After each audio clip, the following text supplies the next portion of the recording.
The story of Elden Ring begins in a vast and beautiful place called the Lands Between. This is a world of golden light and deep shadows, ruled by the power of the Elden Ring. In the center of the world stands the Erdtree, a massive tree made of glowing gold that reaches high into the clouds. The light from this tree touches everything, giving life and order to the land. For a very long time, the world was peaceful under the rule of Queen Marika, the Eternal. She was a powerful queen who held the power of the Elden Ring, which is a collection of great runes that define the laws of the world. However, this peace did not last forever. Something very dark happened that changed the world. The Elden Ring was broken into many pieces.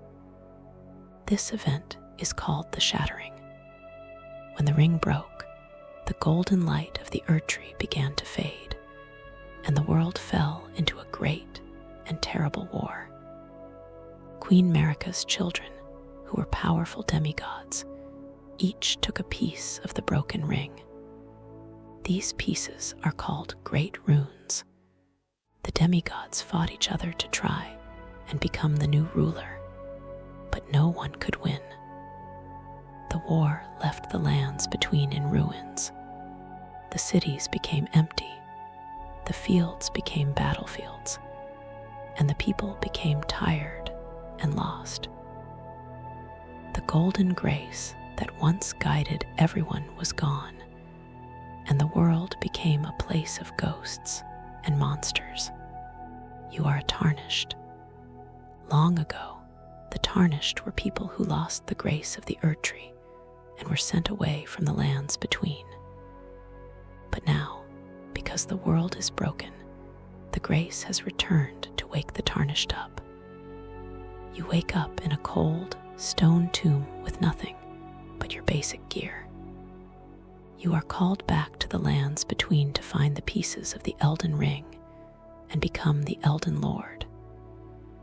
As you step out of the tomb, the first thing you see is the wide, green fields of Limgrave. The sky is a soft gold, and the giant Erdtree shines in the distance. It is a very big world, and you are just one small person starting a very long journey. In Limgrave, the air is quiet and smells of grass and old stone. You meet a man named Varay who tells you that you are maidenless, which means you do not have someone to guide you or help you turn your strength into power. But soon, you meet a mysterious woman named Melina. She appears to you at a campfire or a site of grace. She offers you a deal. She will act as your maiden and help you become stronger if you take her to the foot of the Erdtree. She also gives you a special whistle to call a spirit horse named Torrent. Torrent is a loyal friend who can jump very high and run very fast, making it easier for you to travel across the big fields. Limgrave is filled with many secrets. There are small caves with glowing mushrooms and dark tunnels where miners dig for stones.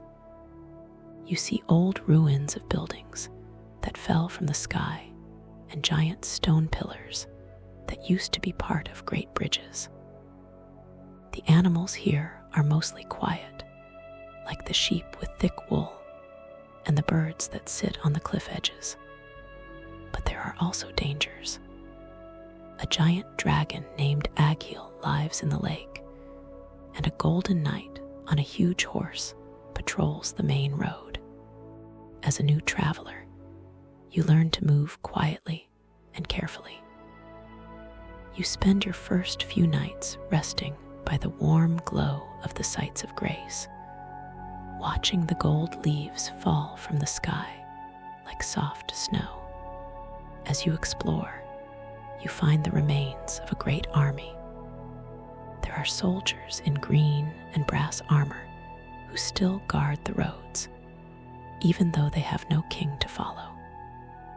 You find small golden seeds under tiny glowing trees, which help you carry more water to heal yourself. Every step you take feels heavy with history. You realize that this world was once full of songs and families, but now it is a place of memory. You collect small items like thin animal bones and colorful flowers to make things that will help you survive. The music of the wind in the trees is soft and calming, helping you feel at peace even though the journey ahead is difficult. To the north of Limgrave stands a dark and scary castle called Stormville. It sits on a high cliff, and the wind there blows very hard. This is the home of the first demigod you must face, Godric the Grafted. He is a king who has become twisted and strange because he is afraid of being weak. Before you can reach him, you must pass through a large stone gate guarded by Margit, the Fell Omen. Margit is a tall, powerful warrior who tells you to turn back. The fight is hard, but it teaches you how to be brave and patient. You learn that in this world, you must observe your enemies and wait for the right moment to act. Once you enter Stormville Castle, the atmosphere changes. The walls are covered in thorns, and the hallways are cold. You find birds with blades on their feet and knights in heavy armor. But even in this dark place, there is beauty. You find high balconies that look out over the ocean, where the sun sets in a deep orange glow. You meet a warrior named Nephili Lu who helps you fight, showing you that you are not alone. You slowly make your way through the kitchen, the barracks, and the gardens, heading toward the heart of the castle where Godric waits. When you finally meet Godric, he is a sad sight. He has attached many extra arms to his body because he wants to be as strong as his ancestors. He shouts at the sky and fights with a giant axe. But beneath all the noise, he is just a man who is scared of the fading light. When you defeat him, you claim your first great rune. The power of the rune feels warm in your hands, and for the first time, you feel like a true hero. You stand on the edge of the castle and look out at the next land, a place of blue water and tall magic towers called Liurnia of the Lakes. This first part of your story is about waking up and finding your way. You have gone from a lost soul in a tomb to a warrior who has defeated a demigod. You have a horse, a guide, and a goal. The lands between are still dangerous and broken, but the light of the Erdtree is there to show you the path. As you rest after your victory, you listen to the distant sound of the sea and the soft humming of the grace. You are ready to move forward, one step at a time, into the mist and the magic of the world. The journey moves north from the cold stones of Stormville Castle into a land that feels like a dream made of water and moonlight. This is Liurnia of the Lakes, a vast region where a thick, soft mist hangs over everything. The ground here is mostly covered by shallow water, and tall, thin trees grow out of the wetlands. The air is cool and damp, and the light of the Erdtree looks soft and pale through the fog. This part of the history is about the magic of the stars and the moon. In the center of the lake stands the Academy of Rhea Lucaria, a massive school for sorcerers with tall blue towers that reach into the misty sky. Unlike the dusty fields of Limgrave, Liurnia feels quiet and mysterious, filled with the sound of trickling water and the faint hum of magic. As you ride Torrent across the water, you see the ruins of a great civilization sinking into the mud. There are broken bridges and sunken houses where people used to live before the lake rose. You find small islands where giant crawfish sleep and strange, glowing jellyfish float in the air like lanterns. The water is full of blue lilies and crystal butterflies that shine in the dark. You meet a man named Thops in a small, broken church who tells you about the academy. He wants to go back to his studies, but has lost his key. You also meet a girl named Raya who asks for your help, leading you toward a deeper story involving the royalty of the land. The atmosphere is very calm, and the slow splashing of your horse's hooves makes the world feel very peaceful. To enter the academy, you must find a glintstone key. This leads you to a meeting with a giant dragon named Smarag, who sleeps near a large rock in the lake. Instead of fighting everyone you see, you learn to move with grace. You sneak past the dragon and take the key, feeling the cold tingle of magic on the glass. When you reach the gates of the academy, the seal breaks, and you step into a world of books, crystals, and stars. The hallways of Rhea Lucaria are filled with the smell of old paper and the blue glow of glintstone. You see sorcerers in stone masks who study the sky, trying to understand the secrets of the universe. The floor is made of polished marble that reflects the light of the moon coming through the high windows. Inside the academy, you find that the magic has become wild and dangerous. The students are no longer kind, and the halls are guarded by magical dogs and knights made of silver. You climb the winding staircases and walk across the rooftops, looking down at the lake below. The view from the top is beautiful, showing the whole world covered in a soft blue light. You find a large courtyard with a fountain and red flowers, where a powerful knight named Moongrim guards the path to the queen. You realize that this place was once a center of learning and love, but now it is a lonely prison for those who stayed behind after the ring was broken.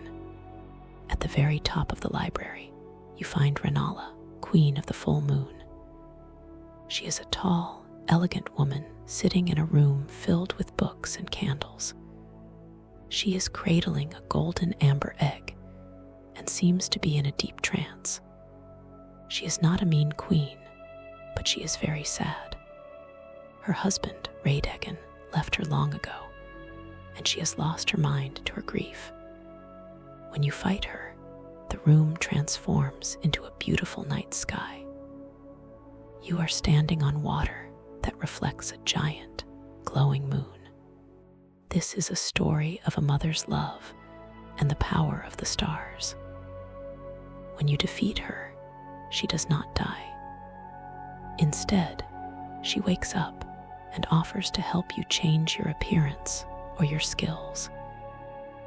You claim your second great rune, the rune of the unborn, which glows with a soft, amber light. After leaving the academy, you explore the northern woods of Liurnia. You find a place called Caria Manor, a large estate where the royal family of the moon used to live. The gardens are filled with strange magic traps and hands made of stone that hide in the ground. At the very back of the manor, you meet Ranni the witch. She is a very important person in the story of the Elden Ring. She has 4 arms and a face made of wood and rope, and she sits in a tall tower called Ranni's Rise. She tells you that she was the one who started the events that led to the Shattering, because she wanted to be free from the golden fingers of the gods. She asks you to join her on a quest to change the fate of the world. Joining her feels like starting a new, secret chapter of your life. Liurnia is also home to the 4 belfries, 4 tall towers on a hill that hold magic portals to other lands. From here, you can see the beauty of the world from high up. You see the Erdtree glowing in the east and the dark clouds of the south. You spend time picking flowers like the Ducust herba and crystal cave moss to make potions. You find a village hidden under a giant cliff where the people are very sad, and you help a warrior named Albus who is hiding in the shape of a pot. Every person you meet has a story of loss, but they all still have a little bit of hope. The mist of the lake seems to hold these stories close, keeping them safe from the rest of the world. As you prepare to leave the lake, you have to decide which path to take to reach the high plateau. You can climb a massive set of stairs called the Grand Lift of Dictues, or you can climb through a dangerous, hidden tunnel filled with steam and monsters. You choose to be brave and keep moving toward the gold light of the Erdtree. You feel stronger now, with 2 great runes in your bag and the friendship of a witch and a maiden. The damp air of the lake stays behind you as you climb higher, but the memory of the blue moon and the quiet water stays in your heart. You are no longer a simple traveler. You are a force of change in a world that is slowly waking up. This part of the journey is about the mystery of the mind and the beauty of the night. You have learned that magic is a powerful tool, but can also be a lonely path. You have seen how a queen can be broken by a broken heart, and how a witch can dream of a world without gods. As you rest at a site of grace on the edge of the cliffs, you watch the stars and feel the calm energy of the moon. The lands between are vast, and the next land is full of red dust and fire. But for now, you are at peace in the cool, blue mist of Liurnia. The journey turns away from the cool blue water of the lake and moves toward a land that feels like a heavy, bad dream. This is Caelid, a place to the east where the ground is a deep, angry red, and the sky is the color of old rust. As you cross the border, the green grass disappears, replaced by dry, cracked earth and strange, twisted plants that look like they are made of bone. The air here is thick and smells of smoke and rot. This land was once a normal part of the world, but it was ruined during the war by a terrible sickness called the scarlet rot. This sickness eats away at everything, turning the trees into gray husks and the animals into giant, scary monsters. This part of the history is a story of the Great Decay, where the atmosphere is one of heavy, red silence and a feeling of ancient sadness. As you ride Torrent through the red dust, you see things that make your heart feel heavy. There are giant dogs with huge heads and birds that look like they are made of dry wood. You see the remains of a great army that stayed behind to try and burn away the rot with fire. They use large walls of flame to keep the sickness from spreading, but the land is still dying. You find a small, quiet shack where a man named Gary lives. He tells you a story about a young girl named Millicent who is sick with the rot and needs your help. Even in this scary place, there are stories of kindness and people trying to do the right thing. The sound of the wind blowing through the red canyons is low and lonely, reminding you that this land is a graveyard for a civilization that lost its way. In the center of Caelid sits the swamp of Ionia, a massive pool of deep red water that is very dangerous to touch. This is where the two strongest demigods, General Radon and Melania, had their final battle. The fight was so violent that Melania unleashed the scarlet rot to try and win, which is what ruined the land. You see broken swords sticking out of the mud and the ruins of a town called Celia, the town of sorcery. The town is filled with ghosts and magic traps, but if you light the fires on top of the towers, the secrets of the town are revealed. The atmosphere is damp and still, a realization that the water here is not for life, but for the slow end of all things. To the south of the red fields, you find a massive castle sitting on an island in the sea. This is Redmane Castle, the home of General Radon.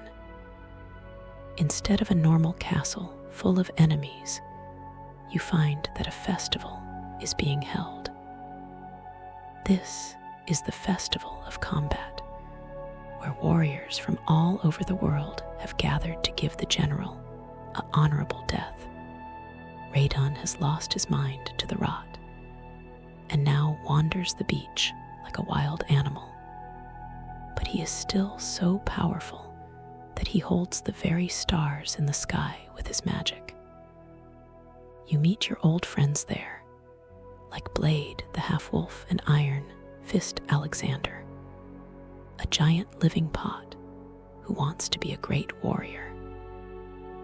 The atmosphere is one of grim and brave respect, as everyone prepares to face the strongest man who ever lived. The battle against Starscourge, Radon, is a story of a hero's last stand.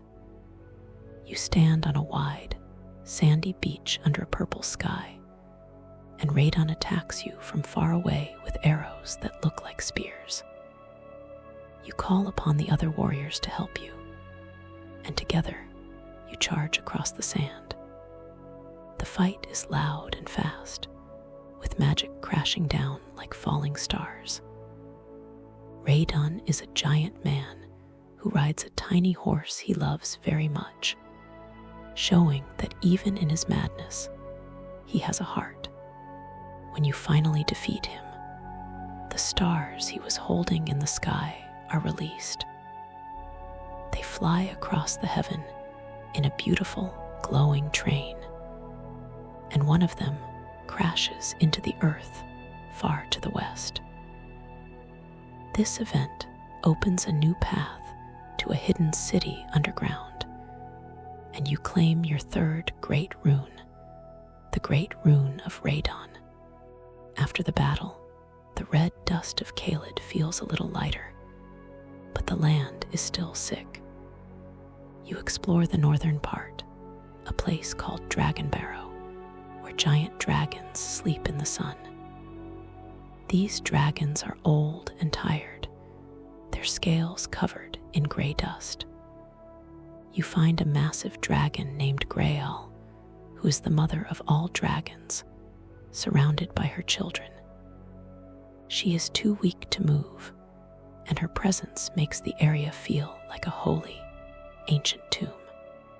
You find a large tower called the Divine Tower of Caelid, where you must climb the outside walls to reach the top.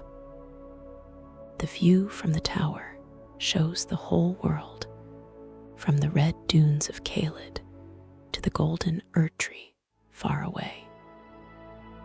You feel the power of the stars vibrating in your pocket, a reminder that you have done something no one else could do. Caelid is also home to the Bestial Sanctum, a cold stone building at the very edge of the world. Inside lives a giant, hungry creature named Gurrank who wants to eat Deathroot. He is a scary being, but he rewards you with powerful spells if you bring him what he wants.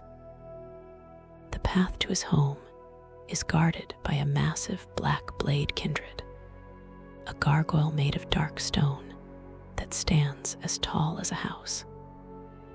You learn that, in this world, even the most frightening creatures have a purpose. You spend time gathering materials like Ionian butterflies and smoldering butterflies to make items that protect you from the rot. The slow, heavy music of the land helps you stay focused, even when the red clouds look like they are closing in. As you leave the red lands, you feel a sense of relief to see the green grass again. You have faced the greatest warrior of the age and survived the most dangerous sickness in the world. You have helped a girl find her strength and seen the stars fall from the sky. Your journey is now taking you deep underground to the city the star revealed, and high up to the golden city on the plateau. You feel the weight of your 3 great runes, each one a piece of the puzzle that will make you the Elden Lord.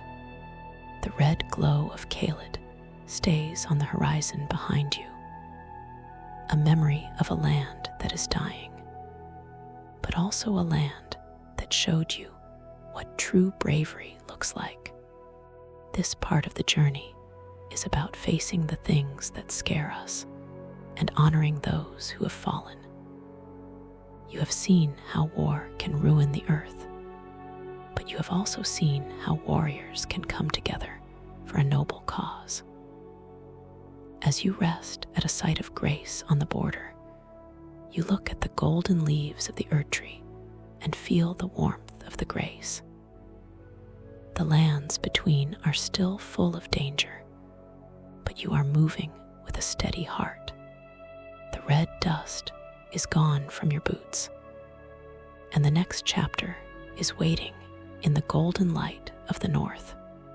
The journey leads you away from the red dust of the south and up toward the heart of the world.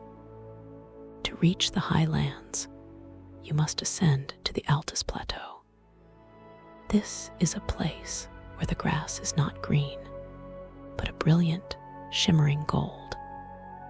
Every leaf on every tree seems to be made of autumn light, and the air is clear and warm. This experience is defined by the radiance of the Erdtree, as you are now standing closer to the giant golden tree than ever before. The atmosphere is one of royal and ancient peace, where the ruins of old noble estates sit quietly among fields of yellow flowers. Here, the music is soft and uplifting, and the wind carries the smell of wood and honey. It feels like a reward after the dark tunnels and red rot of your previous travels. As you ride Torrent across the golden hills, you see the great walls of the capital city, Leyndell, rising up like a mountain of stone and gold. The plateau is filled with symbols of the old world's power. You see giant stone arches that cross the sky and massive carriages pulled by trolls that move slowly along the roads.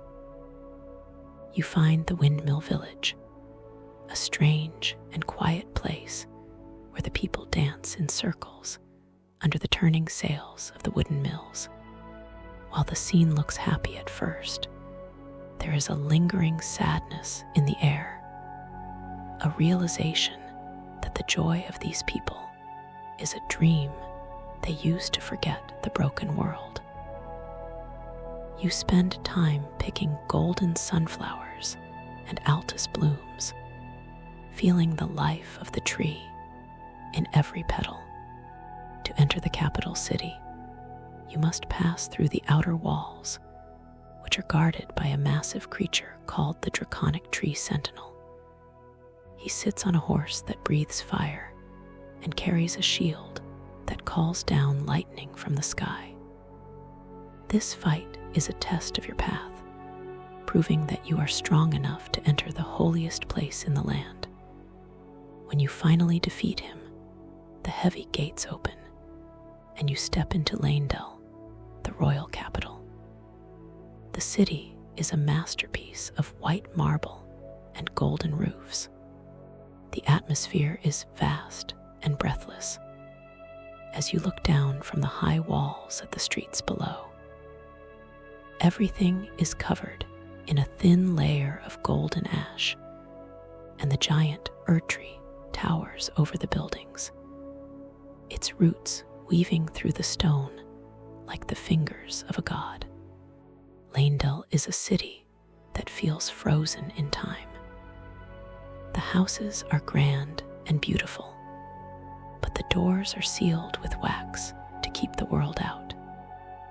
You walk through the wide boulevards where golden knights still stand at their posts, waiting for a king who will never return. You see the remains of a giant dragon made of stone that died long ago during a great war, its body now forming a bridge that leads toward the upper levels of the palace. The sound of your footsteps echoes against the marble, making the city feel like a golden graveyard. You find small gardens with fountains that still trickle with water and balconies that offer a view of the entire world. It is a place of faded majesty, where you can almost hear the music and laughter of the people who once lived here. As you climb higher toward the foot of the Erdtree, you find the royal stables and the fortified manor. This manor is a perfect copy of the Round Table Hold, the place where all Tarnished gathered to rest. Walking through its dusty rooms is like walking through a ghost of your own home. You find old weapons and armor belonging to heroes who came before you, realizing that many have tried to reach this point and failed. The atmosphere is quiet and respectful, a realization that you are carrying the hopes of everyone who was lost along the way. You find a secret path that leads deep into the sewers beneath the city, a dark and smelly place where the Omen live in exile. But you choose to stay in the light and keep climbing toward the palace. At the very top of the city, you reach the Queen's bedchamber and the base of the Erdtree. Here, you meet Morgott, the Omen King. He is the secret ruler of the city and the only demigod who stayed to protect the Erdtree while his brothers and sisters fought each other. Morgott is a tragic hero who loves the Erdtree even though it never loved him back because of his cursed blood. The fight takes place on a high terrace overlooking the Golden City as the sun sets. When you defeat him, he does not speak with anger, but with a bitter and final sigh. You claim your fourth great rune, the Great Rune of Morgott, but you discover a shocking truth. The entrance to the Erdtree is blocked by a wall of sharp thorns. The realization that the Erdtree has shut its doors to everyone is a moment of stunned and heavy silence. You stand before the wall of thorns, feeling the cold air of the mountain peaks blowing from the north. Melina appears to you once more and tells you that the only way to save the world is to commit a cardinal sin. You must travel to the highest mountains to find the flame of ruin and burn the thorns away. This part of the history is a story of the weight of the flame.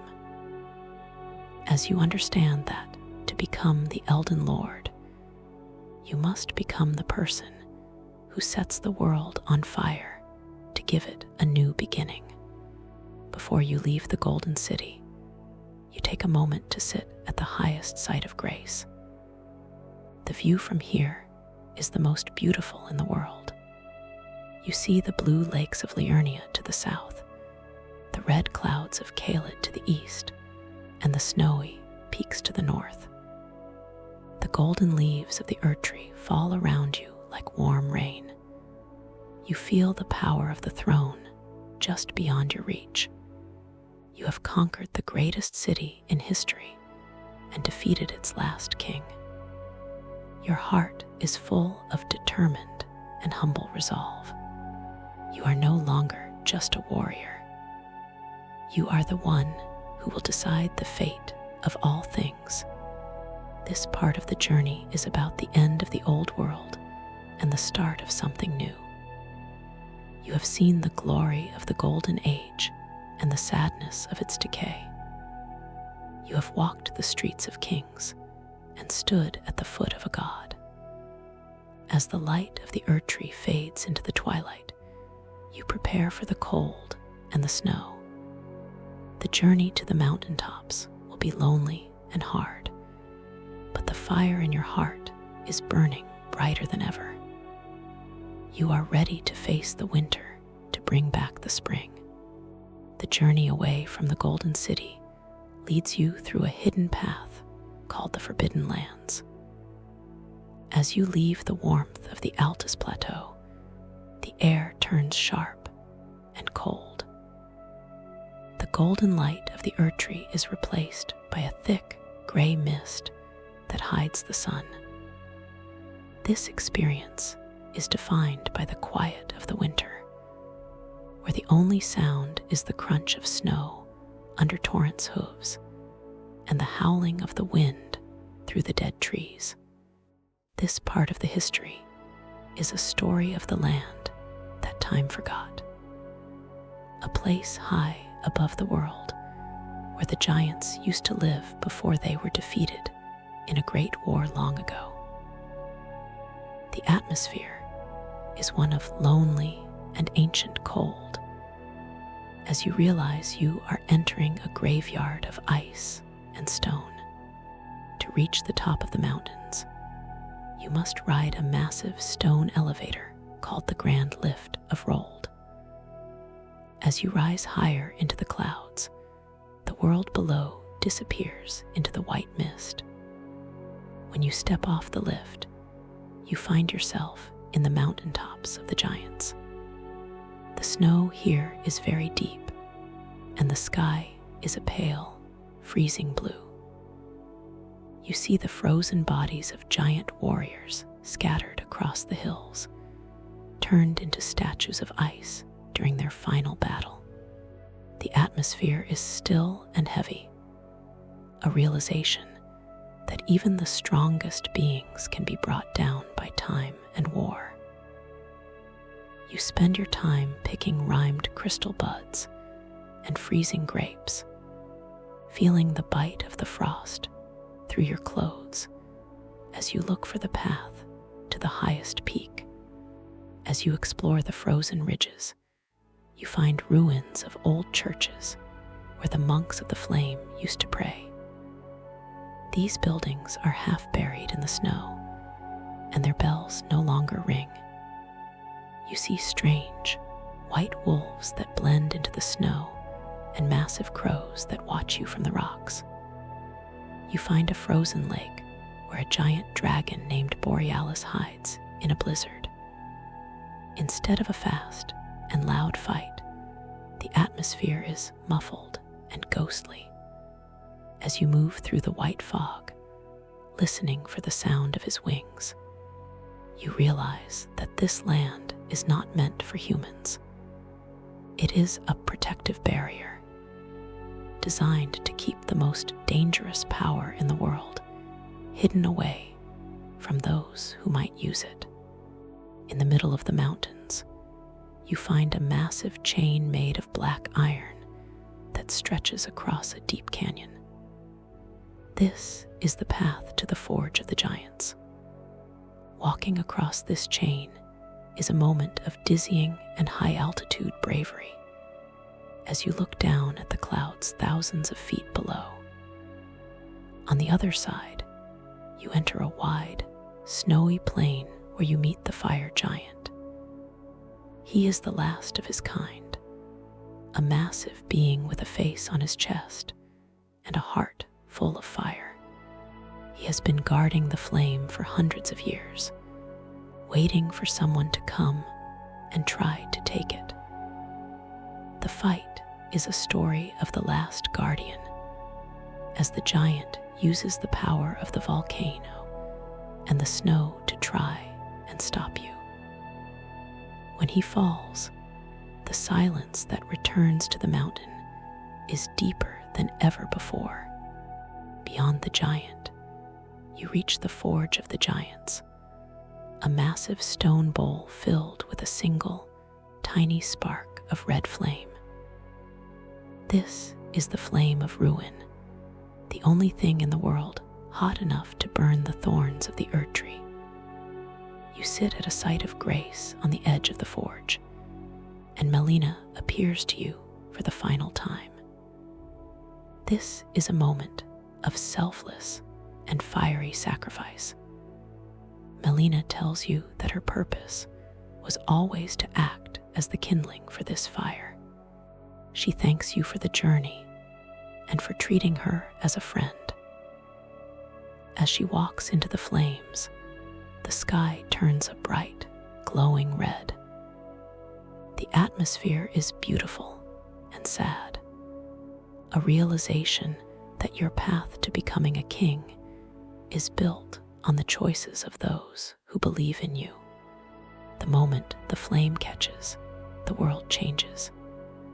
You are no longer in the snowy mountains, but in a place that exists outside of time. You wake up in crumbling Farum Azula, a city in the sky that is falling apart. Giant pieces of stone float in the air, and massive tornadoes spin around the towers. This is the heart of the storm, where the atmosphere is one of crashing rocks and screaming winds.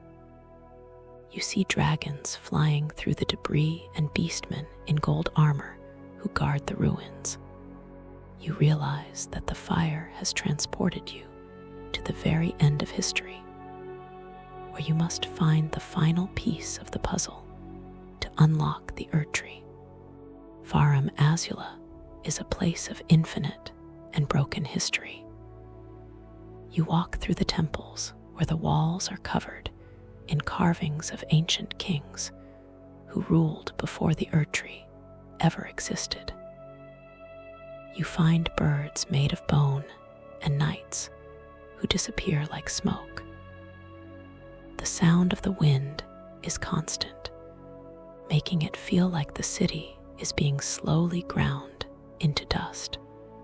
You find a large balcony that looks out over the endless clouds, seeing the Erdtree in the far distance, now covered in glowing red smoke as the fire begins to eat away at the thorns. The atmosphere is vast and chaotic, a realization that the old world is truly ending, and there is no going back. At the center of the flying city, you meet Malekith, the Black Blade. He is the guardian of destined death the brother of Queen Marika. He is a tall, terrifying warrior covered in black fur and silver armor. He has been hiding the power of death because the queen wanted a world where no one ever had to die. By defeating him, you release death back into the world. This is the return of the natural cycle, as the red rune of death flies into the sky. You claim the power of the black blade, and the atmosphere shifts to one of dark and final resolution. With death returned, the Erdtree can finally be burned away, and the new age can begin. This part of the journey is about the end of the winter and the coming of the fire. You have climbed the highest peaks and seen the sacrifice of a friend. You have traveled to a city in the clouds and defeated the guardian of death. Your heart is full of heavy and solemn purpose. You are the one who broke the world to save it, and now the path to the throne is finally open. As you prepare to return to the capital, you look at the red glow in the sky and feel the quiet heat of the flame. The long winter is over, and the final battle is waiting in the ashes of the Golden City. The journey returns to the Golden City of Leyndell, but the world has changed. The sky is no longer clear and blue, but filled with the falling red embers of the burning Erdtree. The beautiful white streets and gold roofs are now buried under a deep, soft layer of gray ash. This experience is defined by the end of an age, where the atmosphere is one of muffled silence and finality. The city feels like a dream that is slowly fading away. As you walk through the ash, the sound of your footsteps is gone, making the world feel like it is underwater. This part of the history is a story of the Ashen Capital, a place where the old glory has been burned away to make room for whatever comes next. The air is warm and smells of wood smoke, and the glowing red light of the tree makes the ash look like falling stars. To reach the base of the tree, you must climb the ruins of the buildings that have collapsed. You find that the layout of the city has changed, with giant roots and broken towers forming a new path toward the palace. The atmosphere is still and solemn as you realize that the great army of the capital is gone, leaving only the ghosts of the past. You meet Sir Gideon Ofnir, the leader of the Tarnished, who tries to stop you because he believes that a man cannot become a god. The fight is a story of the teacher and the student, where you prove that your journey has given you a strength that books and study could never provide. When he falls, the path to the throne is finally clear, and you feel the heavy pull of destiny drawing you toward the foot of the Erdtree. At the very top of the stairs, you find a man standing alone, looking at the burning tree. This is Godfrey, the first Elden Lord. He was the first husband of Queen Marika and the greatest warrior the world has ever known. He has returned from his long exile to reclaim his throne. The atmosphere is one of warriors' respect and primal power. Godfrey does not fight you with hate, he fights you because it is the way of the warrior. In the middle of the battle, he puts down his axe and fights you with his bare hands, showing his true and raw strength. This is the era of the lion, as the ghost of the beast on his back fades away. When you defeat him, he tells you that you are worthy of the crown. you feel a sense of humble and heavy honor, realizing that you have earned the right to stand where the greatest kings once stood. The entrance to the Erdtree is finally open, the thorns burned away by the flame.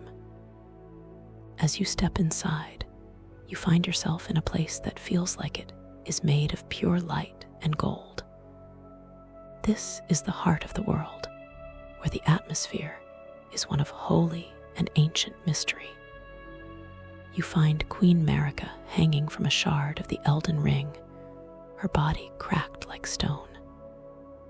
But as you watch, her body changes and shifts. Her hair turns red, and she becomes Erdtree of the Golden Order. This is the secret of the one and the many, as you realize that the queen and the king are the same person. Erdtree picks up a hammer and prepares to defend the broken ring. The fight is a story of the last stand of order, where the music is grand and sad, echoing through the golden chamber. When Erdtree falls, the true power of the ring reveals itself. A massive creature called the Elden Beast rises from the floor, turning the room into a vast, dark ocean of stars. This is the living incarnation of the Elden Ring, a cosmic being made of nebulae and glowing light. The atmosphere is vast and divine, a realization that you are no longer fighting a man or a king, but a god from the stars. The beast moves with a slow and beautiful grace, swimming through the air and firing beams of golden light that look like falling rain.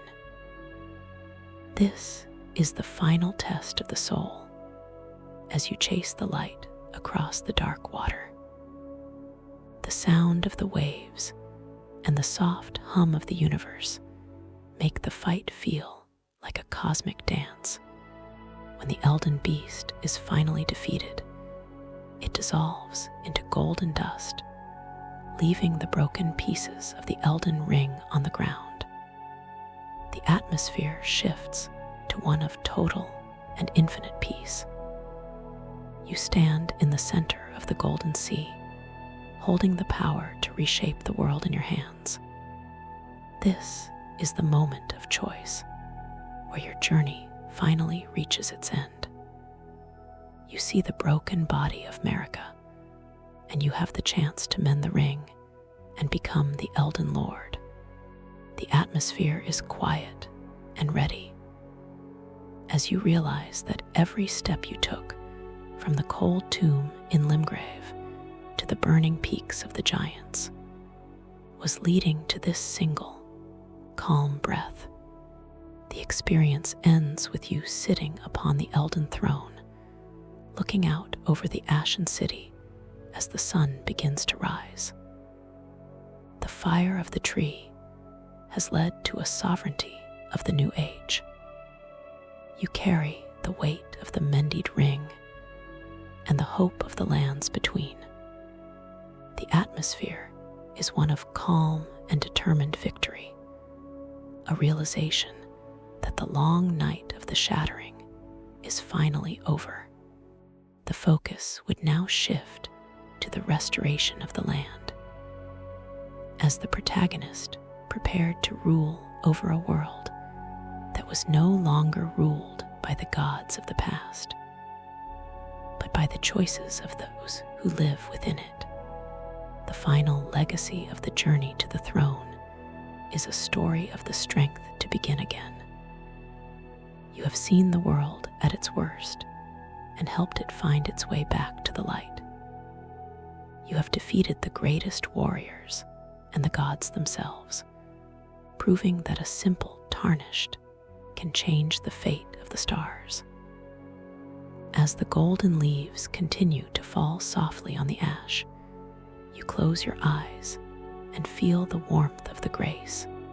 One last time, the story of the Elden Ring finds its final and simple resolution in the sitting of a king, leaving behind a world that is quiet, safe, and ready for a new history to be written in the light of a new dawn. The story of the lands between is not just about the path to the throne, but also about the secret lives of the demigods who lived there before the world broke.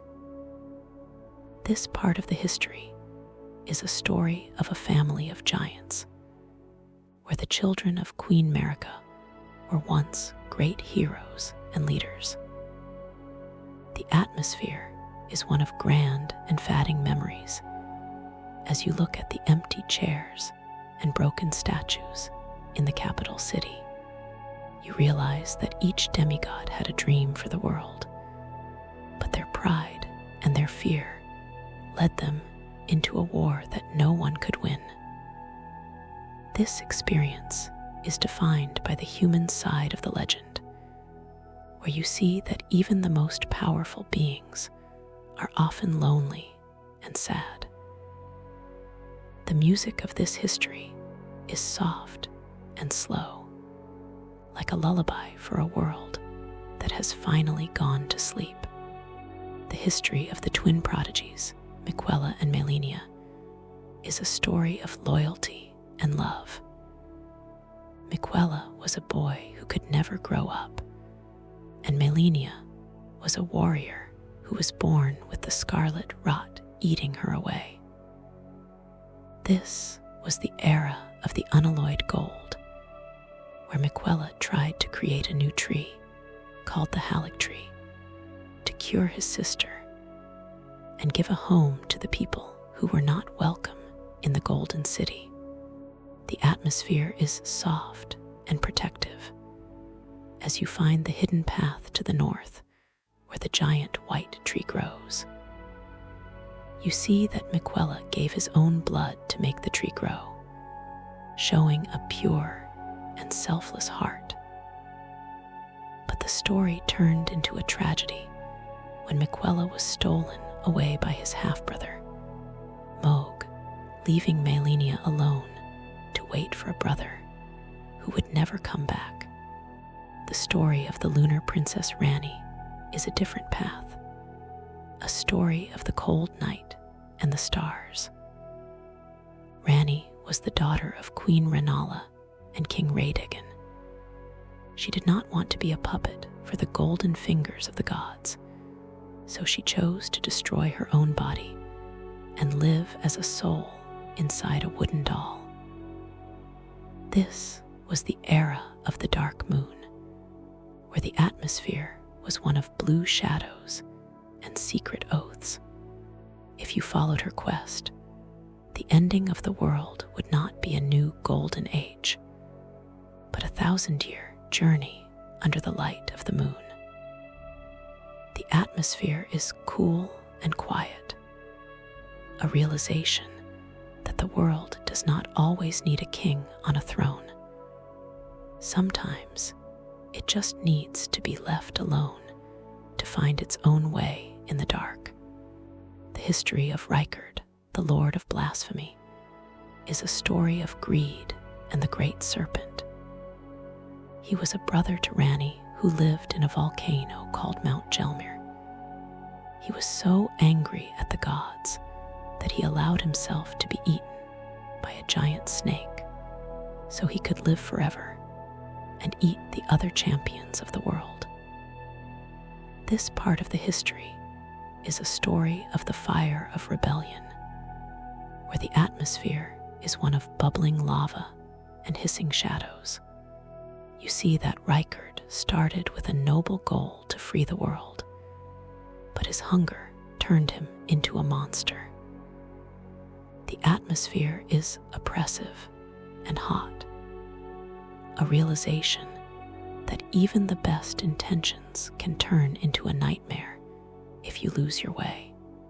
The mystery of Godwyn the Golden is the most tragic story of all. He was the first son of Queen Marika and was loved by everyone. He was the one who made peace with the dragons and brought light to the world. he was murdered on the night of the Black Knives, becoming the first demigod to ever die. Because he was only killed in spirit and not in body, he became the Prince of Death, a giant mass of growing roots and fish-like scales deep beneath the earth. This was the era of the living dead, where the atmosphere was one of damp earth and gray fog. His death is what broke Queen Marika's heart and led her to shatter the Elden Ring. The atmosphere is deeply melancholic, a realization that the end of the world began with the loss of a son. The story of the Omen twins, Morgoth and Mohg, is a story of shadow and blood. They were born with horns and tails, which was seen as a curse by the Golden Order. Morgoth chose to hide his face and protect the city that hated him, showing a silent and stubborn loyalty. Mohg, however, chose to embrace the dark and found a different god deep underground. This was the era of the Blood Palace, where the atmosphere was one of red velvet and dripping candles.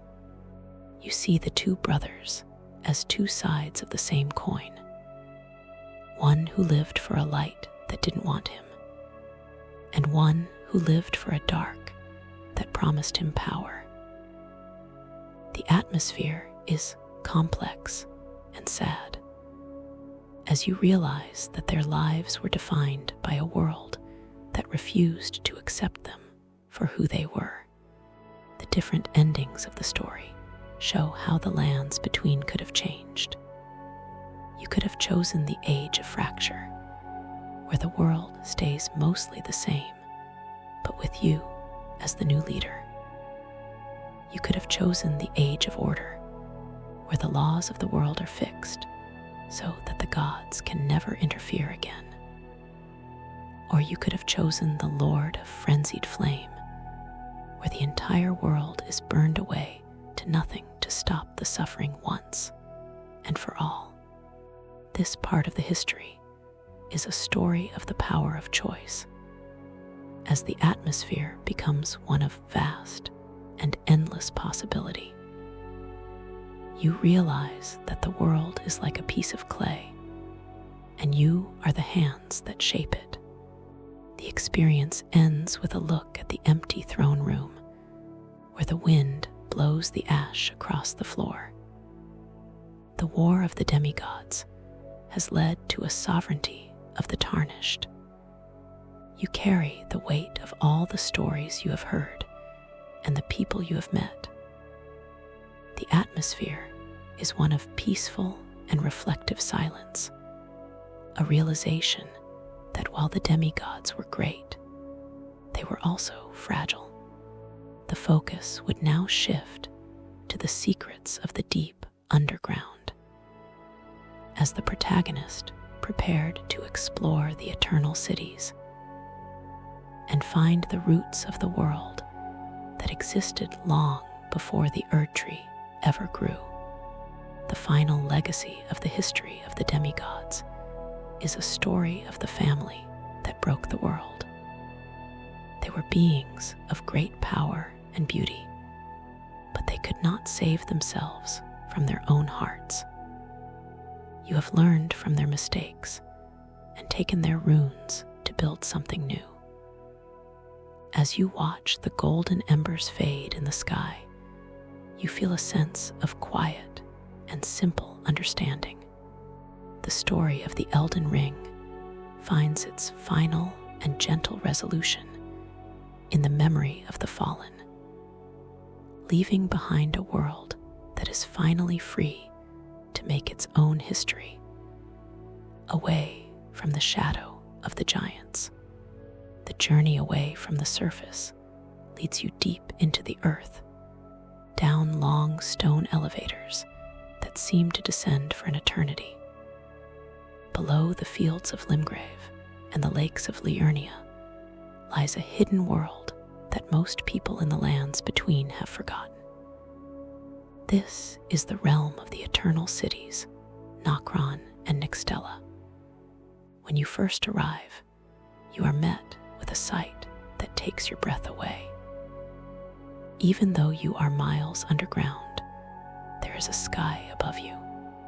It is a fake sky made of glowing blue rocks and swirling purple mist that looks exactly like a field of stars. This experience is defined by the wonder of the deep, where the atmosphere is one of cool, blue magic and infinite night.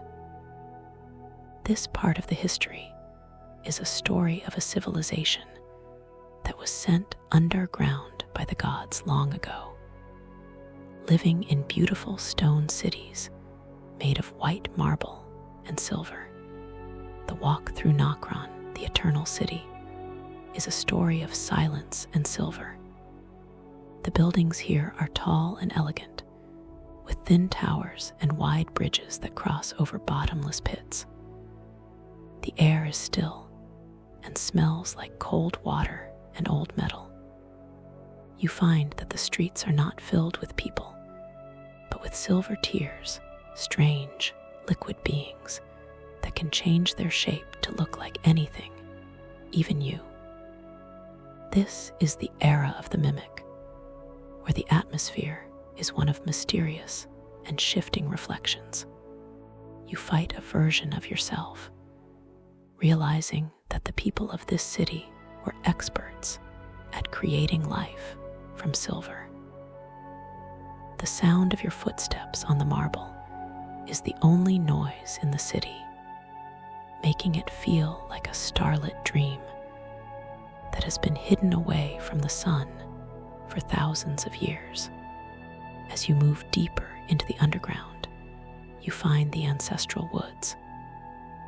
This is a massive forest of glowing trees that grow in the dark, surrounded by the ruins of ancient temples. Here, you meet the ancestral followers, tall people with horns who do not use the golden light of the Erdtree. They believe in the spirit of the animals and the natural cycle of life and death. The atmosphere is primal and holy, as you light the fires on the stone pillars to wake the spirit of a great deer. The fight with the ancestor spirit is a moment of beautiful and ghostly grace, as the glowing animal leaps through the air in the dark woods.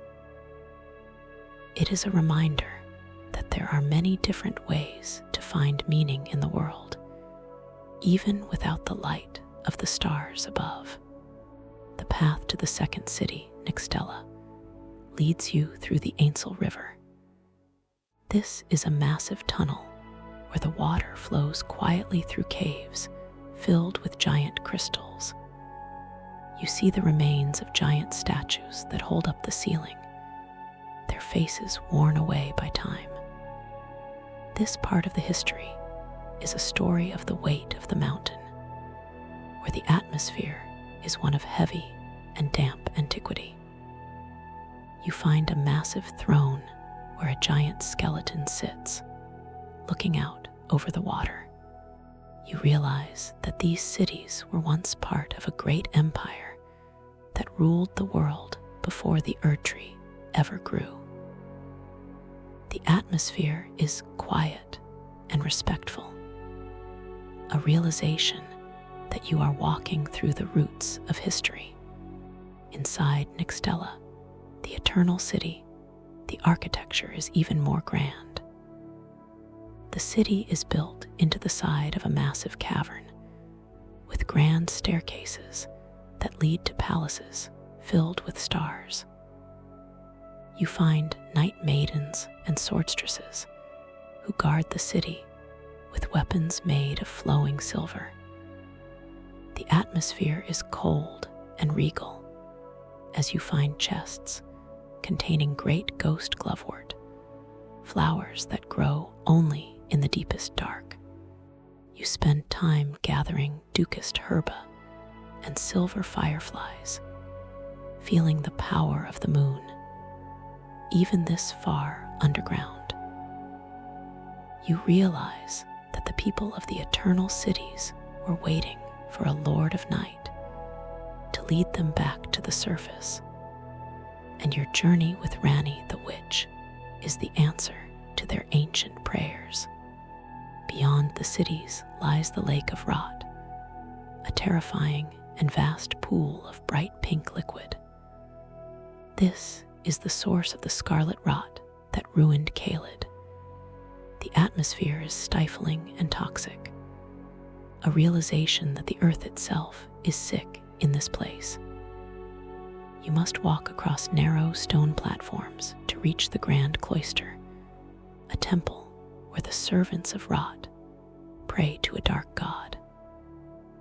This part of the history is a story of the bottom of the world, where the air is thick and the light is a sickly red. You find a massive bug-like creature called Estelle, Naturalborn of the Void, who came from the stars long ago to destroy the eternal cities. The fight is a cosmic and scary struggle, as the beast uses gravity magic and teleports through the dark.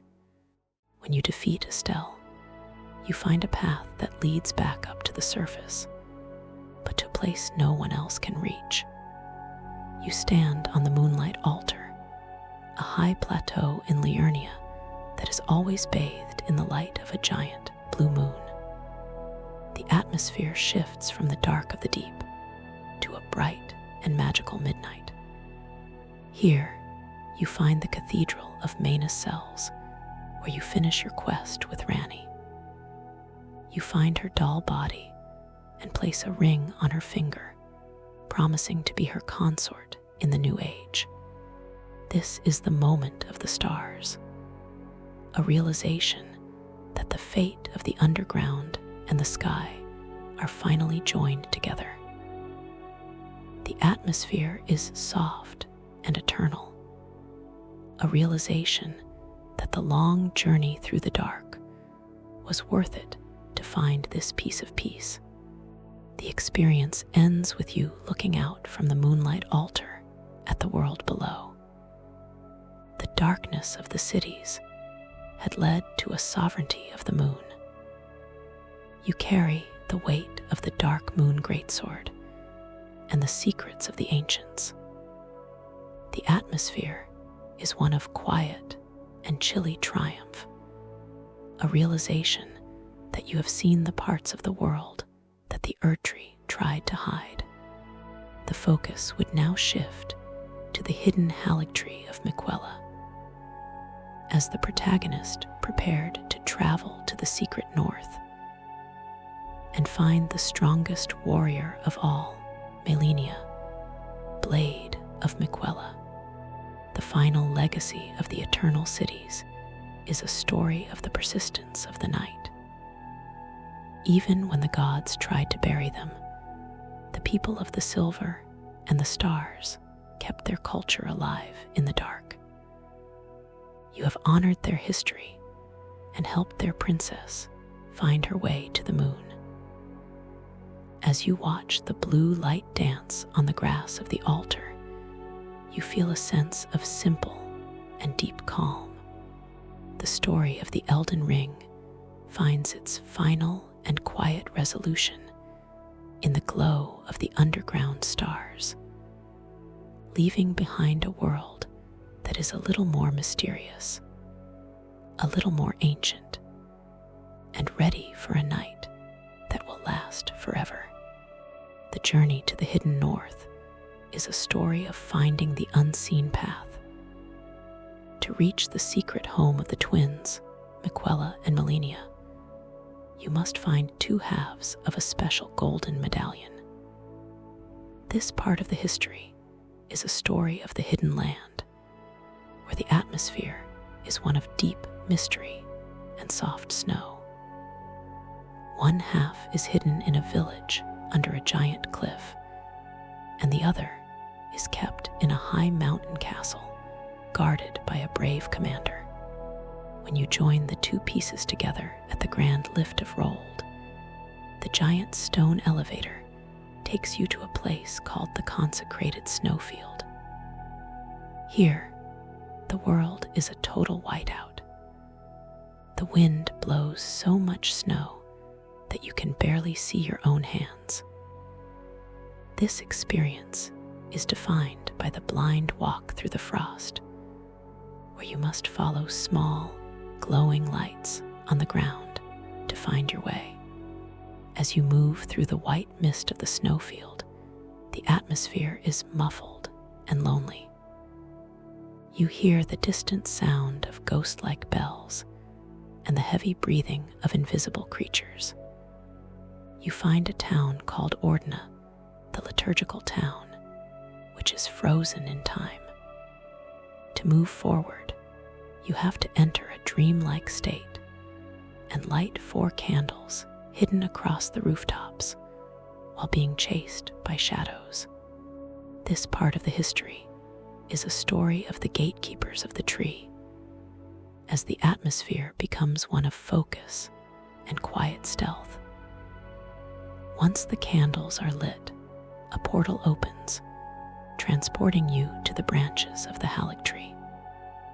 This is a massive, white tree that Miquella tried to grow as a new home for the world. The atmosphere shifts from the cold snow to a golden and fragrant forest, high in the air. The walk along the branches of the Halleck tree is a story of balance and beauty. You are thousands of feet above the ground, walking on giant wooden limbs covered in white flowers and soft moss. This is the era of the unalloyed gold, where the atmosphere is one of bright light and humming bees. You see small, bubble-blowing creatures called envoys who play music to welcome the new age. But as you climb down toward the city built into the tree, you see that the tree is dying. The scarlet rot has begun to leak into the wood, turning the white flowers into red decay. You realize that Miquella's dream was pure but fragile, a realization that even the kindest heart can be broken by the darkness of the world. The city of Elfil, which sits inside the Halleck tree, is a masterpiece of ivory and gold. The buildings are elegant and clean, filled with knights in shining armor who have sworn to protect the twins.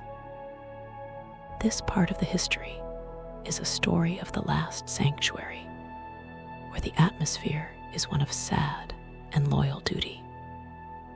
You walk through the prayer rooms and the gardens, seeing how the people lived in peace away from the wars of the Erdtree. You find pools of red water where the rot is strongest, and you meet warriors who are slowly losing their minds to the sickness. The sound of the wind through the leaves and the distant singing of the priests make the city feel like a sanctuary of the lost, a place where the tired and the broken came to find rest. At the very bottom of the tree, in a quiet room filled with red flowers, you find Melania, Blade of Miquella. She is a tall, slender warrior with a prosthetic arm and a winged helmet. She has been sleeping for a long time, waiting for her brother to return. This is the meeting with the goddess of Rot, where the atmosphere is one of intense and respectful silence. Melania does not shout or brag. She simply tells you her name and draws her sword. The fight is a story of perfect skill and hidden pain. She moves with the grace of water, her sword blurring in the air. When she is pushed to her limit, she transforms into a goddess of decay, with wings made of orange butterflies. This is the bloom of the scarlet flower, a realization that her strength comes from the very thing that is killing her. You defeat Melania. The room becomes quiet again. A giant red flower blooms where she fell, and the air smells like sweet rot. This is a moment of final and heavy respect. You claim her great rune, the most powerful and broken of them all. You realize that Melania was never evil. She was just a sister who loved her brother so much that she was willing to become a monster to protect his dream.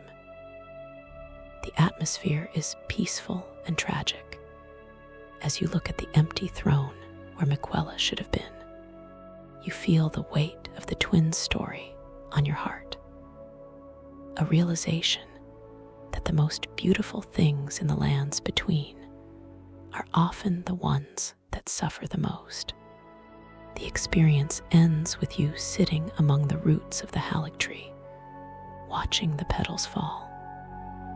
The frost of the snowfield has led to a sovereignty of the flower.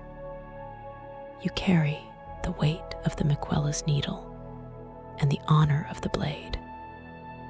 The atmosphere is one of quiet and exhausted grace, a realization that you have reached the furthest corner of the world. The focus would now shift to the blood palace of Mohg. As the protagonist prepared to travel deep beneath the earth to find the missing brother and finish the story of the twins once and for all, the final legacy of the Erdtree is a story of the home that could have been. It was a place of mercy and gold, a dream that was almost real. You have honored Melania's skill and seen the beauty of her brother's vision. As you prepare to leave the white tree, you feel a sense of simple and solemn peace. The story of the Elden Ring finds its final and gentle resolution in the falling of the white leaves, leaving behind a memory of a sanctuary that was built with love, even if it ended in shadow. The journey to find the missing brother leads you deep into the dark, back under the earth, to a place hidden beneath the red sands of Caelid. This is the Mohgwyn Palace, the secret home of Mohg, the Lord of Blood. To get there, you must use a special portal hidden in the snow or a bloody medal given to you by a mysterious man in white. When you arrive, you find yourself standing on a high cliff overlooking a sea of dark, thick red liquid. This experience is defined by the night of the blood moon, where the sky is a deep purple and a giant, cold moon hangs over a palace made of black stone. The atmosphere is one of heavy and dark luxury, where the air is warm and smells like iron.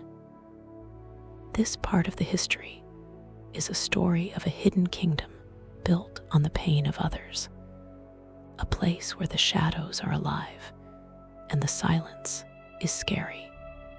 The walk through the palace grounds is a story of red water and white bones. You have to move through a forest of gray trees that grow out of a lake of blood. Huge birds with no feathers watch you from the rocks, and strange creatures with white masks hide in the grass. This is the era of the accursed blood, where the atmosphere is one of dripping silence and constant danger. You see the remains of many warriors who tried to find this place and failed. The sound of the red waves hitting the shore is slow and steady, like the beating of a giant heart. You realize that Mohg has spent a long time building this palace, waiting for the right moment to come out of the shadows and rule the world. As you climb the grand stone stairs toward the palace, you find a group of people who who are praying to the dark. These are the followers of the blood, people who felt left out by the golden light of the Erdtree and found a new home here. This part of the history is a story of the outcast's king, where the atmosphere becomes one of religious and dark devotion. You see statues of Moog holding a great trident, looking like a king from an old, scary story. The palace is decorated with red silk and gold, showing that Moog wanted to create a place that looked just as grand as the capital city. The atmosphere is regal and creepy, a realization that even in the deepest dark, people still want to feel like they belong to something big. At the very top of the palace, you find a giant stone cocoon sitting on an altar. Inside this cocoon is Miquella, the brother who disappeared from the Halleck tree. A long, thin arm reaches out from the broken shell, looking cold and still. This is where you meet Moog, the Lord of Blood. He steps out of a pool of shadows, wearing long robes and carrying a heavy, black trident. He calls Miquella his dearest and tells you that he wants to start a new age of blood. This is the meeting with the Lord of the Dark, where the atmosphere is one of intense and chilling power.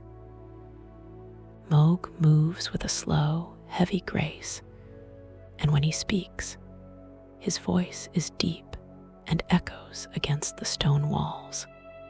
The battle against Moog is a story of fire and blood. He uses magic to pull red energy from the air, creating rings of light around you that hurt your heart. He shouts a countdown in an old language, and the whole room turns bright red as he grows wings like a bat.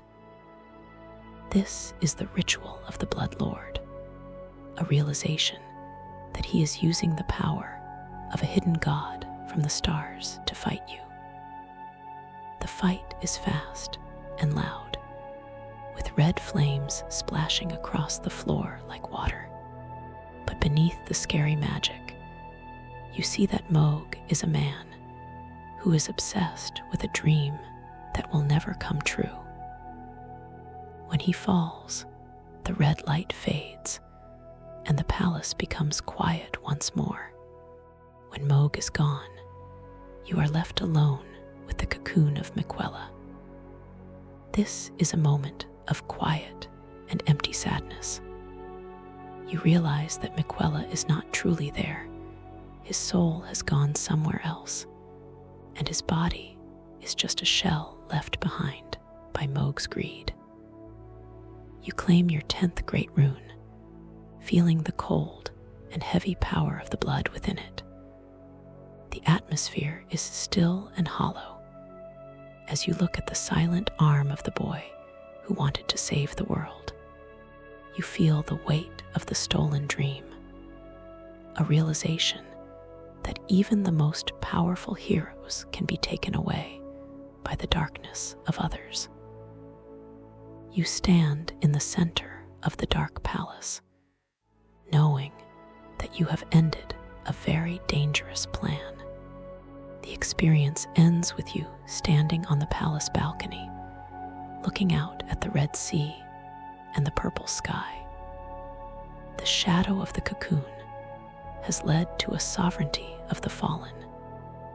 You carry the weight of the Blood Lord's trident and the memory of the lost brother. The atmosphere is one of tired and dark peace, a realization that you have cleaned out one of the deepest corners of the world. The focus would now shift to the deep-root depths, as the protagonist prepared to travel down to the very bottom of the earth to find the source of the death that is eating the Erdtree. The final legacy of the Mohgwyn Palace is a story of the love that turned into a curse. Moog thought he was helping Miquella, but he only caused more pain. You have ended his reign and found the truth about the missing twin. As you prepare to leave the Black Stone City, you feel a sense of simple and solemn closure. The story of the Elden Ring finds its final and quiet resolution in the silence of the red moon, leaving behind a palace that is no longer a place of fear, but a place where the history of the demigods finally comes to an end.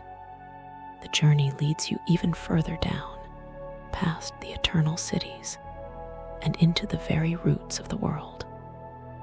This is the deep-root depths, a place where the giant foundations of the Erdtree spread out like a mountain range made of wood. Here, the air is thick with the smell of damp earth and the sweet, heavy scent of old water. The light is a dim, golden green that filters through the massive roots above. This experience is defined by the ancient breath of the earth, where everything is massive and slow. This part of the history is a story of the first death, a place where the life of the tree and the quiet of the grave meet. The atmosphere is one of sunken and mossy silence as you walk along routes that are as wide as roads, crossing over waterfalls that flow into a bottomless dark. As you move through the depths, you see the ruins of a nameless city that was built directly into the roots. The buildings are covered in thick vines and glowing moss, and they look like they are being slowly swallowed by the tree. This is the era of the Forgotten Grave, where the atmosphere is one of soft and overgrown beauty. You find small, golden spirits that drift through the air and giant bees that hum quietly among the flowers. The sound of the water falling from the ceiling is the only music here, making it feel like a secret garden at the bottom of the world. You realize that the Erdtree is not just a tree in the sky. It is a living being that holds the entire world together from deep inside the ground. In the center of this underground forest, you find a massive, hollow area filled with a strange, gray fog. This is where the body of Godwyn the Golden was buried after he was murdered. Because he was a demigod who died in a special way, his body did not disappear. It grew into something giant and strange, with skin like fish scales and hair like long seaweed. This is the Prince of Death, a realization that the Golden Prince has become a root of the dark. The atmosphere is chilling and heavy as you see how his body has spread through the roots of the Erdtree like a sickness. You find Fia, the deathbed companion, sitting by his side. She is a kind woman who believes that those who live in death should be protected and loved, not hunted. The conversation with Fia is a story of comfort and ending. She asks you to hold her, and as she speaks, she tells you the secret of the Hallowbrand. This part of the history is a story of the Mother of the Dead, where the atmosphere becomes one of quiet and human warmth in a place of ghosts. She wants to create a new rune that will allow the dead to find peace within the Elden Ring. You enter her dream to fight a massive dragon made of blue lightning called Fortisax. This dragon was Godwyn's best friend who stayed by his side even after death to try and protect him. The fight is a tragic and electric duel in a world of white mist. When you win, you receive the mending rune of the Death Prince, a piece of the ring that represents the natural end of all things. Beyond the grave of Godwin, you explore the edge of the great waterfalls. You find a stone coffin sitting in the water, and when you climb inside, it carries you down a hidden path to the Lake of Rot. This is the way of the sinking sun, where the atmosphere is one of surrender and flow. You realize that the world is like a giant plumbing system, where the gold of the top flows down into the rot of the bottom. You spend time picking ghost glovewort and root resins, feeling the life force of the tree beneath your feet. The slow, deep rhythm of the underground helps you understand that death is not an enemy, but a necessary part of the whole. The deep-root depths is also home to the mausoleum soldiers, headless knights who guard the giant walking stone temples. These temples have huge bells that ring with a deep and mournful sound that echoes through the caverns. You see the spirits of soldiers who gave up their lives to protect their fallen lords. This part of the history is a story of eternal loyalty, where the atmosphere is one of gray and weightless memory. You realize that the lands between is a world that refuses to let go of the past. By bringing the rune of death back to the ring, you are helping the world finally move forward. The atmosphere is soothing and final, a realization that you are the one who will give the world the rest it deserves. The experience ends with you standing on a high root, looking back at the glowing face of the Prince of Death. The darkness of the roots has led to a sovereignty of the grave. You carry the weight of the Death Prince's rune and the memory of the dragon's lightning. The atmosphere is one of solemn and gentle resolution, a realization that the history of the Golden Order is built on a foundation of secrets and sadness. The focus would now shift to the crater of the fallen star, as the protagonist prepared to travel down into the city of Nokron to find the treasure that would change the fate of the stars. The final legacy of the deep-root depths is a story of the beauty in the decay. Even in the darkest, deepest part of the earth, there is life and there is love. You have helped a princess find her path and a dead prince find his peace. As you prepare to travel back to the surface, you feel a sense of simple and quiet understanding. The story of the Elden Ring finds its final and grounded resolution in the hum of the great roots, leaving behind a world that is no longer afraid of the dark, but ready to sleep under the roots until a new dawn comes.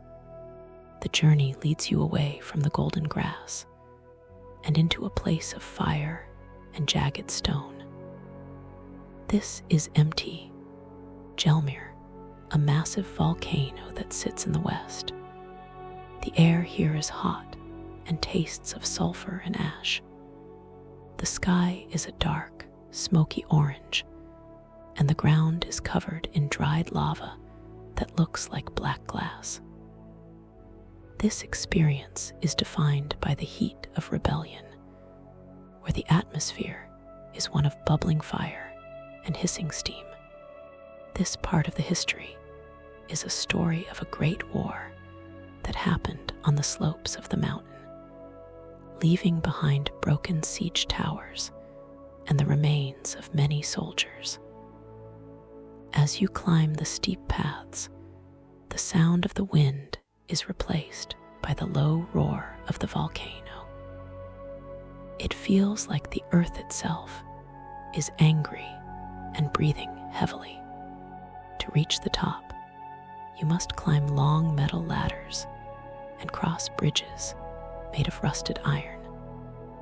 You see strange creatures like the abductor virgins, which are large metal statues on wheels that move with a scary, clanking sound. The atmosphere is gritty and dangerous, a realization that this is a land where the rules of the Golden City do not apply. You find a large mansion sitting on the edge of the crater, called the Volcano Manor. It is a grand, dark building made of black stone and red velvet. Inside, the rooms are quiet and lit by flickering candles. You meet Lady Tanith, a woman who sits on a throne and asks you to join her house. She wants to hunt down other warriors to prove that the gods are not worthy of worship. The walk through the secret parts of the manor is a story of shadows and hidden paths. Behind the fine paintings and the soft carpets, you find a hidden door that leads to a town built inside the volcano. This is the prison town of Iglay, where the buildings are melting into the lava. The atmosphere is damp and scorching as you walk over rooftops that are glowing red. You see lizard men in black robes and heavy knights who have chosen to live in the fire. This is the era of the blasphemy, where the atmosphere becomes one of defiant and burning rage. You realize that the people here did not just leave the golden light. They decided to fight against it with everything they had. Deep inside a massive temple at the bottom of the crater, you find the source of the mountain's power. This is Rykard, the Lord of Blasphemy. He is no longer a man. He has allowed a giant, ancient serpent to eat him, so they can become one powerful being. This is the meeting with the great snake, where the atmosphere is one of slithering and massive terror. The room is filled with a lake of fire, and the snake moves through it with a slow, heavy grace. It has many faces on its skin and carries a sword made of twisted red stone. The fight is a story of fire and steel, as you use a special spear called the Serpent Hunter to push back the flames. The battle against Rykard is a moment of chaos and burning light. The giant snake lunges at you, and the ground shakes with every move. When the snake is hurt, Rykard's own face appears from the neck, laughing and shouting that no one will ever stop their hunger. This is a realization that he wants to eat the whole world to become a god. The atmosphere is intense and hot, with sparks of lava flying through the air like red rain. But as you strike the final blow, the fire begins to go out. Rykard falls, and the great serpent becomes still. The atmosphere shifts to a smoky and tired silence as you realize that the cycle of eating and greed has finally come to an end. When the Lord of Blasphemy is gone, you are left in the middle of the cooling lava. This is a moment of final and heavy reflection. You claim your 12th great rune, which feels warm and jagged in your hand. You realize that Rykard was once a brother to Ranni and a son of the moon, but his anger at the gods turned him into something he could not control.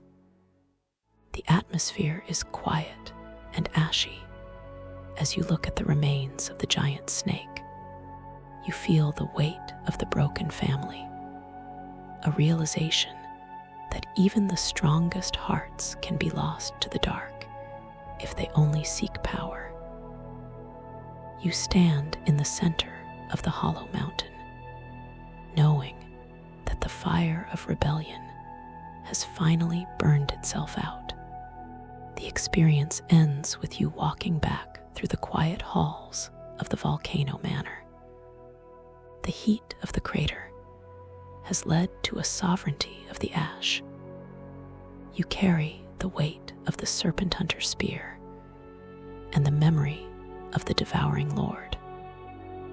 The atmosphere is one of calm and solemn victory, a realization that you have cleared the path to the end of the world. The focus would now shift to the hidden path to the Erdtree. As the protagonist prepared to travel through the snow to find the last secret of the demigods, the final legacy of the volcano manor is a story of the danger of the endless hunger. Rykard thought he was being free, but he only became a prisoner to his own stomach. You have ended his nightmare and seen the truth of the fire. As you prepare to leave the Black Mountain, you feel a sense of simple and quiet peace. The story of the Elden Ring finds its final and grounded resolution in the cracking of the cooling lava, leaving behind a mountain that is no longer a place of war, but a place where the history of the serpent finally turns to stone. The journey leads you away from the burning sky and back into the dark heart of the capital city. Hidden deep beneath the beautiful marble streets of Leyndell is a place that even the Golden Knights are afraid to speak of. This is the subterranean shunning grounds. To get there, you must find a well in the ruined part of the city and climb down into the sewers. The air here is cold and smells of damp stone and old metal. This experience is defined by the weight of the hidden, where the atmosphere is one of dripping silence and heavy shadows. This part of the history is a story of the people the world wanted to forget, the omens. These are children born with horns who were sent into the dark because they did not fit the perfect image of the Erdtree. The walk through the sewers is a story of metal pipes and dark water. You have to balance on giant iron pipes that cross over bottomless pits. The only light comes from small, glowing slugs and the faint shimmer of your own gear. This is the era of the unseen, where the atmosphere is one of focus and quiet breath. You see giant omens sitting in the dark, clutching small dolls and weeping quietly. They are not mean because they want to be. They are mean because they have been hurt by the world above. The sound of water splashing against the stone is the only music, making the world feel like a lonely grave built beneath a palace. You realize that the golden age of the city was built on top of a very sad secret. Deep at the bottom of the sewers, you find a massive stone pipe that leads to a hidden elevator. This takes you even deeper, past the water, and into a place made of dry, yellow dust. This is the Cathedral of the Forsaken. Here, you meet Moog, the Omen, a projection of the Lord of Blood who is sent to guard the deepest secret of all. The fight is a story of shadows in the dust as you move through the small room filled with candles.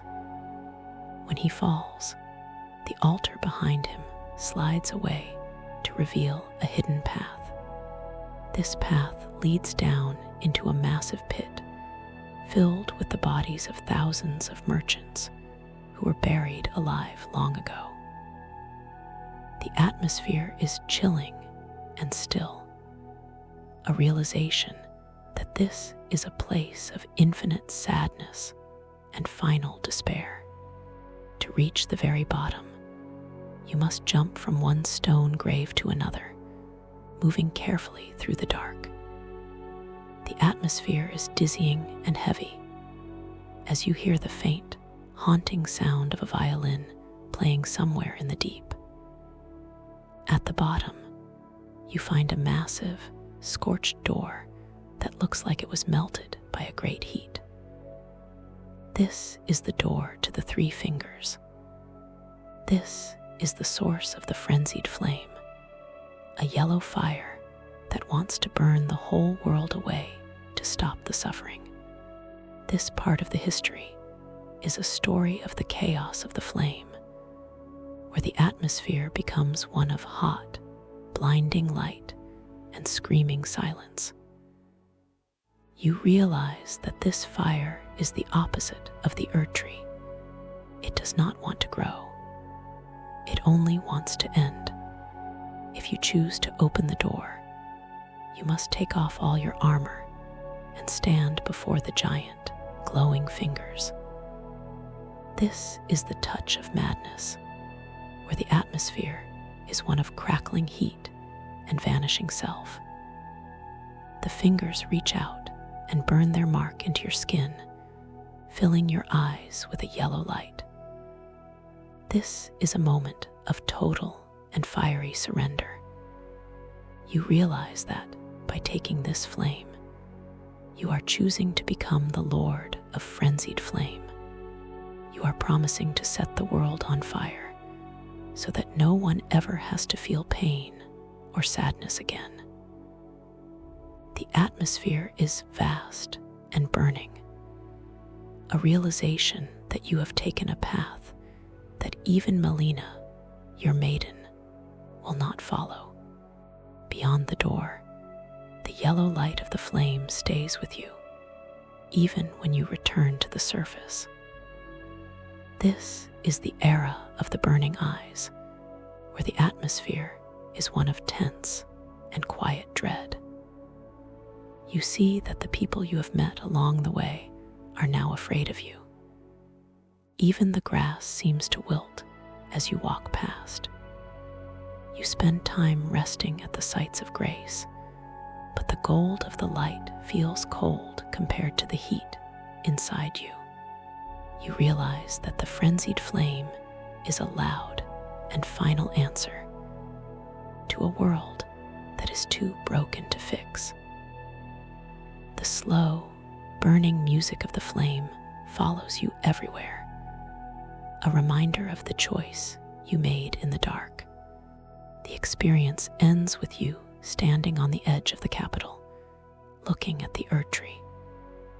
The dark of the sewers has led to a sovereignty of the chaos. You carry the weight of the mark of the fingers and the heat of the end. The atmosphere is one of ready and burning silence, a realization that you are the one who will turn the golden city into a pile of ash. The focus would now shift to the forging of the ring, as the protagonist prepared to enter the tree and decide if they would use the flame to save the world or to end it forever. The final legacy of the Three Fingers is a story of the pain that wanted a voice. The people in the sewers were treated so badly that they called out for a god of chaos to help them. You have seen their suffering and taken their flame into your heart. As you watch the embers fly in the wind, you feel a sense of simple and terrible purpose. The story of the Elden Ring finds its final and fiery resolution in the glow of the yellow eye, leaving behind a world that is about to be washed clean by a fire that knows no mercy. The journey takes you away from the solid ground, and into the heart of a great, eternal storm. This is crumbling Farum Azula, a city in the sky that exists outside the normal flow of time. When you arrive, you see giant pieces of stone and broken temples floating in the air, spinning slowly around a massive, golden tornado. The sky is a pale, stormy gray, and the air is filled with the sound of wind and crashing rocks. This experience is defined by the echo of the ancient sky, where the atmosphere is one of vast and endless motion. This part of the history is a story of a world that existed long before the Erdtree, a time when dragons ruled the earth and the sky. The city is made of white stone that is slowly being ground into dust by the wind, making it feel like a skyward graveyard for a civilization that has been forgotten. The walk through the ruins of Farum Azula is a story of floating bridges and ancient stones. You have to jump across gaps in the stone and walk along narrow ledges high above the clouds. This is the era of the Beastmen, where the atmosphere is one of heavy and quiet vigilance. You see creatures in gold armor who have lived here for thousands of years, guarding the empty halls of their kings. They do not speak, and their eyes are fixed on the storm. The sound of the wind is constant, like a deep breath that never ends. You find small shrines where the bones of dragons are kept, and the walls are covered in carvings of a sun that looks different from the one you know. You realize that this city was once the center of the world, but now it is just a ghost of the clouds. Deep within the city, you find a place where the wind is perfectly still. To get there, you must lie down in a special stone grave at the edge of a cliff. When you close your eyes, the world shifts, and you wake up in the center of the great storm. This is the arena of Dragon Lord Placidusax. He is a massive, two-headed dragon who sits in the middle of a desert of gray sand. He is not moving. He is waiting for his god to return from the stars. This part of the history is a story of the first Elden Lord, a realization that the dragons had their own order and their own king long ago. The atmosphere is timeless and grand as the dragon slowly wakes up and unfolds his giant, tattered wings. He moves with a heavy and royal grace, showing that he is a true king of the old world. The battle against Placidusax is a story of gold and red lightning. He does not breathe fire like the younger dragons. He calls down bolts of red lightning from the sky and disappears into clouds of black smoke. He can turn into a cloud and fly through the air, striking at you like a mountain falling from the heavens. The fight is a crescendo of sound and light as the dragon uses his claws to tear through the very fabric of space. But even with all his power, you can see that he is old and tired. He has lost some of his heads, and his scales are dull. When he falls, the golden light of the storm fades for a moment, and the gray sand becomes quiet. The atmosphere is solemn and infinite, a realization that the last king of the old world has finally found his rest. Beyond the dragon's arena, you explore the high temples where the wind is the loudest. You find the dragon crest shields and the old talismans that the ancient people used to protect themselves. This part of the history is a story of the weight of the sky, where the atmosphere is one of high-altitude peace. You see the giant tornadoes carrying pieces of buildings away into the distance, never to be seen again. You spend time gathering gravel stones and fulgur blooms, feeling the static of the storm in your hands.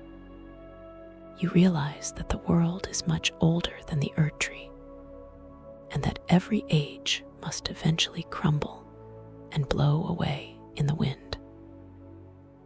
The slow, rhythmic crashing of the stone helps you understand that nothing lasts forever, not even the gods. Farum Azula is also home to the beast clergyman, who you later learn is Malekith. Before you reach him, you see the many dragons that still fly around the towers, breathing lightning at the sky. They are the last children of a dying race, and their cries sound like mournful songs in the wind. This part of the history is a story of the end of the flight, where the atmosphere is one of fatting strength. You realize that by coming here, you are witnessing the very end of a story that started at the beginning of time. The atmosphere is chilly and clear as you look out over the edge of the city and see the burning Erdtree far below. A tiny spark in a world that is much bigger than anyone thought. The experience ends with you standing on the highest balcony of the Sky City, looking at the center of the storm. The chaos of the clouds has led to a sovereignty of the ancient. You carry the weight of the Dragon Lord's soul and the memory of the first king. The atmosphere is one of quiet and breezy victory, a realization that you have conquered time itself to reach this place. The focus would now shift to the Ashen capital, as the protagonist prepared to return to the earth and use the power they found in the sky to decide the final fate of the world. The final legacy of Farum Azula is a story of the cycle of the ages. The dragons had their time, and the Erdtree had its time, and now it is your time. You have honored the ancient king and seen the beauty of the city in the clouds. As you prepare to jump back down to the world below, you feel a sense of simple and airy peace. The story of the Elden Ring finds its final and high resolution in the whirl of the golden dust, leaving behind a city that will continue to spin in the sky. A quiet monument to a world that was once full of wings and light.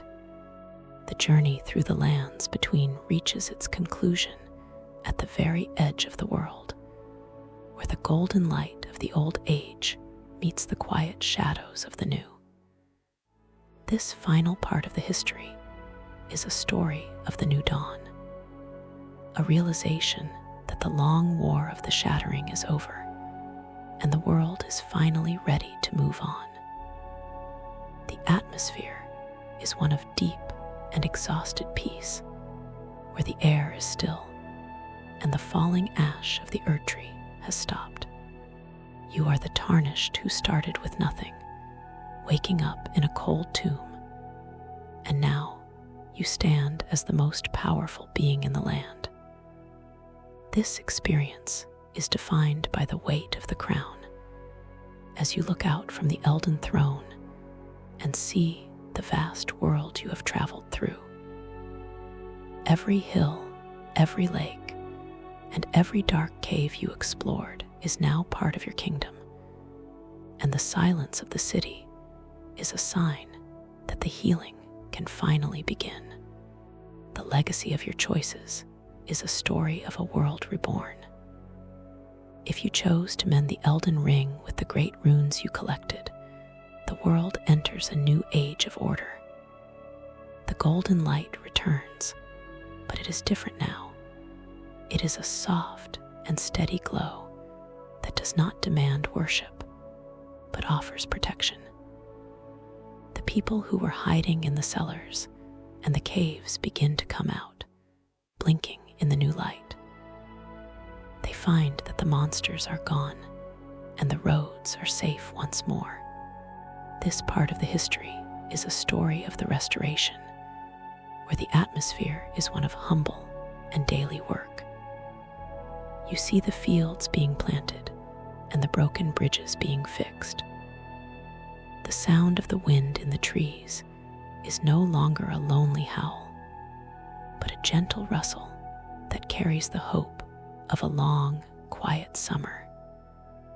It is a world where the cycle of life and death is natural again, and the ghosts of the past have finally found their rest. If your path led you to the stars with Ranni the Witch, the world looks very different. This is the age of the stars, where the golden Erdtree is gone, and the sky is filled with a beautiful, cold blue moon. The atmosphere is chilly and infinite, a realization that the world is no longer ruled by gods who live in a tree, but by the mysterious laws of the universe. You and Ranni leave the lands between to travel through the cosmos, leaving the people below to govern themselves.